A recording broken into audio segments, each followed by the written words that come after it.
Hi, I'm Diane Kometa, and today on Dishin with Di, I'm going to show you how to make my rich chocolate cupcakes with chocolate ganache frosting. Super moist and decadent, perfect for any occasion, and they're easy to make. So let's get started on Dishin with Di.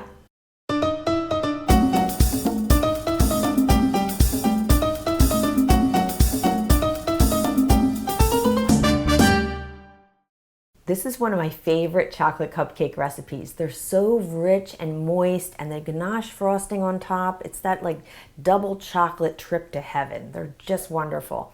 Now, what I like to do first is get my oven preheated to 350 degrees Fahrenheit and put the rack in the center position. Then I have a cupcake tin here, and I've lined that with 12 liners. And I have my stand mixer here, and I have it fitted with the paddle attachment. You can use a hand mixer for this, but I would recommend that you use a bowl to mix everything in that has a little spout on the end, because it's going to make it easier for us to pour the mixture into the cupcake liners. That's what I'm going to do first here, is get my dry ingredients started. So I have some all-purpose flour, and I'm just putting this into my measuring cup with the pour and level method.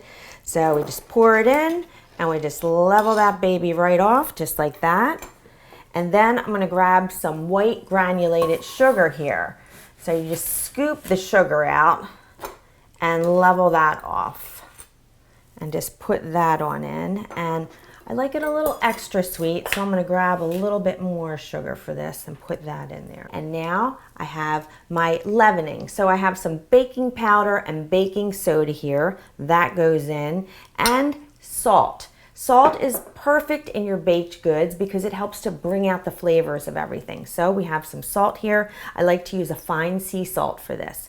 Now, to get these really nice and chocolatey, we are going to be using some unsweetened cocoa powder. But what you want to do is sift it in, because there's always lumps in there and they tend to stay that way. So just go ahead and put it in there and just sift it on into the rest of the ingredients.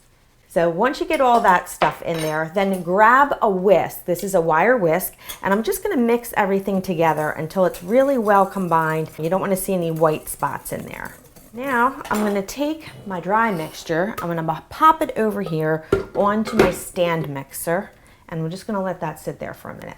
So now the next step is the wet ingredients. So the first thing I have is some milk. This is whole milk, and I have this at room temperature. Then I have an egg here, and I'm gonna take my egg and I'm just gonna crack it right into the milk. Just take a look, make sure everything's okay there. Drop that right on in. And then to get some flavor going, we're going to add some pure vanilla extract. And believe it or not, vanilla extract does help to enhance the flavor of chocolate. So we're all about the chocolate here. And then grab a fork or a whisk, and you're just going to mix this together until it's really thoroughly combined. And now this is some hot coffee. Now, you could use hot water for this, but the coffee kind of boosts the flavor of the chocolate, and when it's hot, it's going to help to dissolve the cocoa in the mixture. But it's not quite hot enough, because what we want to do is melt some butter in there. So I have some softened, unsalted butter here, and I'm just going to take it and throw it in just like this. Now, even though the coffee is hot, you still want to heat this up. You can do it on the stove top, or I like to do it in the microwave. It's really quick and easy. So you want to get it hot enough so that that butter melts in there. And I like the butter to be a little bit soft to kind of give it a head start, because I don't want the coffee or the water, and if you're using just water, to come to a boil. I just want it to get super hot enough to melt that. So I'm going to melt it, and then we're going to finish it off. The butter's melted and the mixture is very hot, and I'm just whisking it together to get it nice and thoroughly combined. And the butter is going to make these like really rich and flavorful. Just going to set that aside, and now we're ready to just mix the whole thing together. So in the bowl of my stand mixer, or you can use your hand mixer for this, turn it on to low speed and start off with your milk and your egg mixture, and you're going to pour in about half of this. So just drizzle it right on in and just let that get mixed through a bit. And then grab a hold of your hot coffee mixture. I'm just going to give this one little last stir to make sure it's combined when it goes in. Ooh, that's hot. And I'm going to pour in half of this, same way. Nice and slow drizzle. Smells really incredible already. Oh, it's so chocolatey. All right, that's about half of that.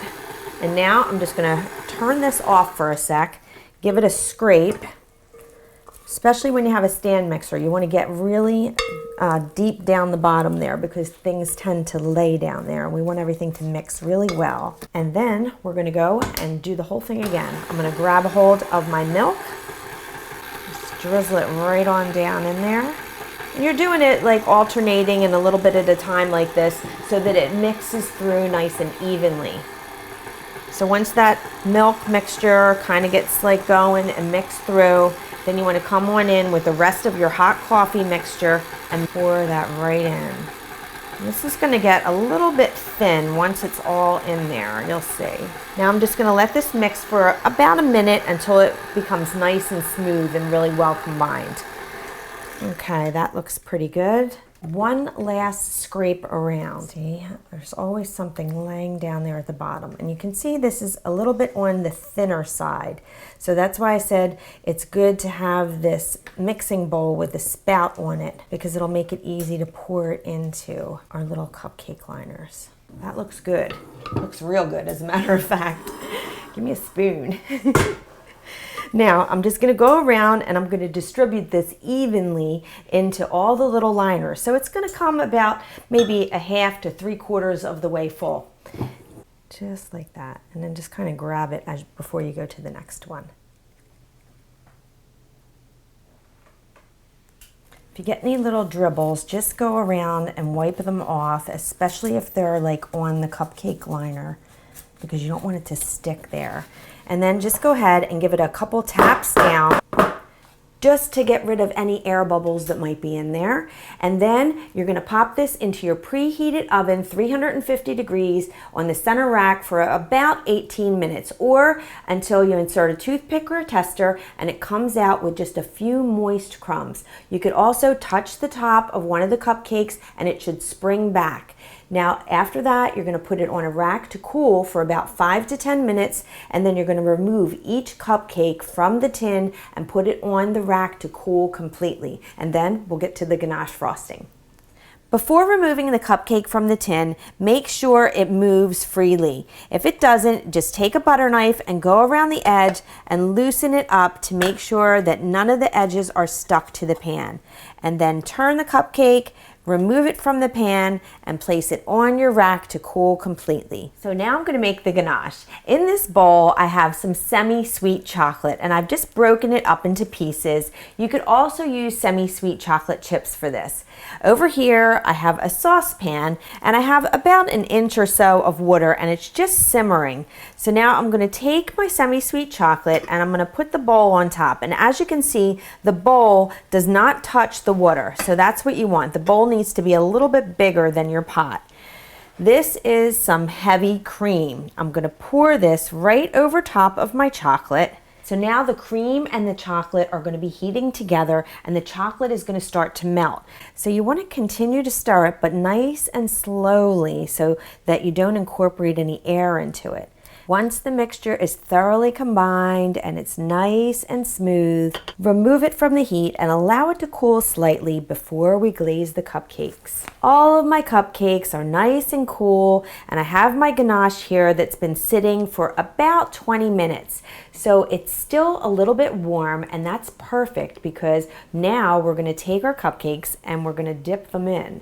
So just take your cupcake, make sure the cupcake is completely cool when you do this so that when you grab it, it doesn't like squish in and crack.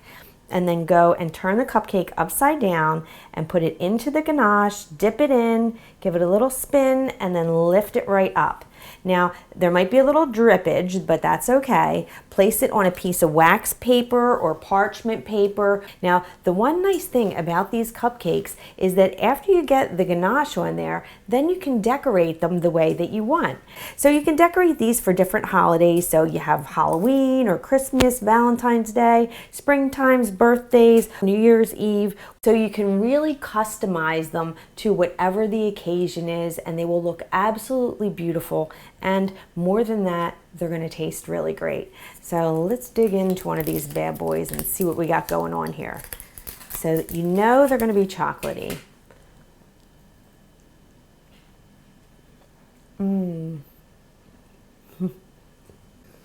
It's so rich. Decadent is the word.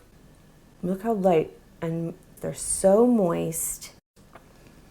I really need a glass of milk to go with this, to be honest with you. You gotta get this recipe.